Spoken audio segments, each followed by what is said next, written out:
gigantic dandelion, infrared flight paths radiating from its central core in every direction. Inside the TARDIS, the Doctor locked on to the landing trajectory and turned to the scanner as the tollport slowly filled the screen. Mel sat, quietly watching the time rotor sigh and hiss through its rhythmic oscillation, eager to be through the tollport and speeding towards their next destination. She found the whole business of paying a fee to be allowed to travel through infinite space something of a paradox.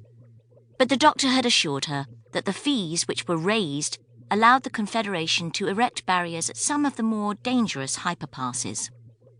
When all was said and done, Mel would rather suffer a slight inconvenience than expose anyone to unnecessary danger. The TARDIS tripped the automatic incoming warning device, triggering the loudspeaker inside the control room. The tinny mechanical voice spoke its bland message.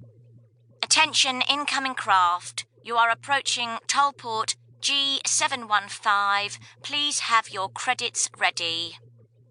The Doctor started rummaging through his pockets, searching in vain for any credits.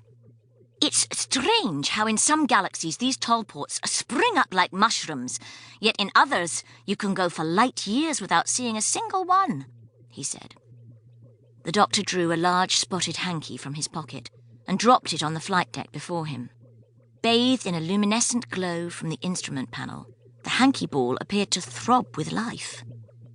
The Doctor carefully unfolded it, hoping to find a credit hidden within its folds. All he found was a fluff-covered humbug. Mel was staring anxiously at the scanner. Doctor?" The Doctor popped the sweet into his mouth. Unaware of Mel, he continued with his theory. "I think it relates to the way in which space was first developed.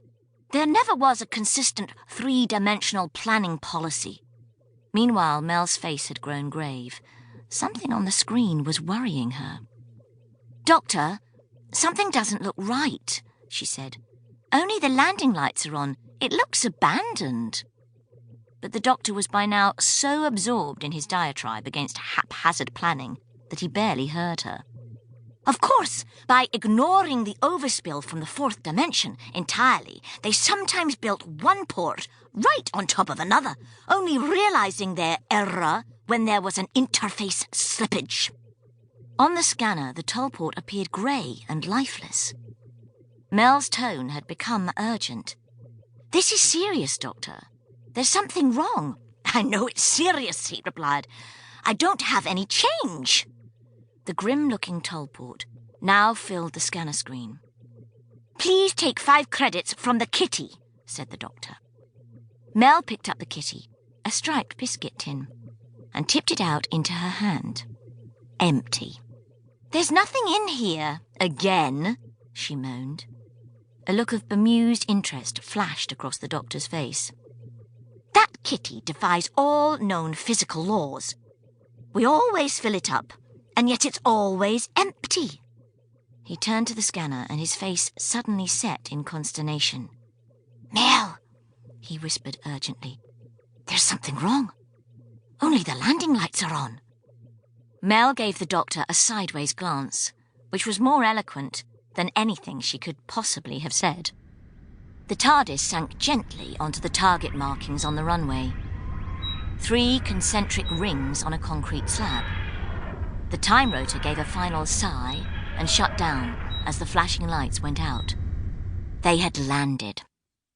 The TARDIS had stopped outside a huge hangar with the toll identification boldly written on the side in all the major languages of the galaxy. To the right of the hangar was a small toll booth, with the toll fees displayed on a large board beside it. The TARDIS was lit by a single harsh spotlight, the rest of the complex being cloaked in the inky blackness of deep space.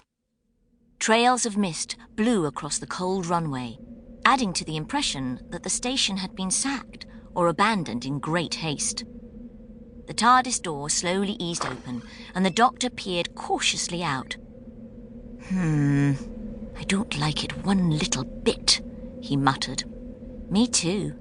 It's spooky," said Mel, emerging stealthily behind him. "Be ready to get back to the TARDIS at the first sign of trouble," said the Doctor. He was straining.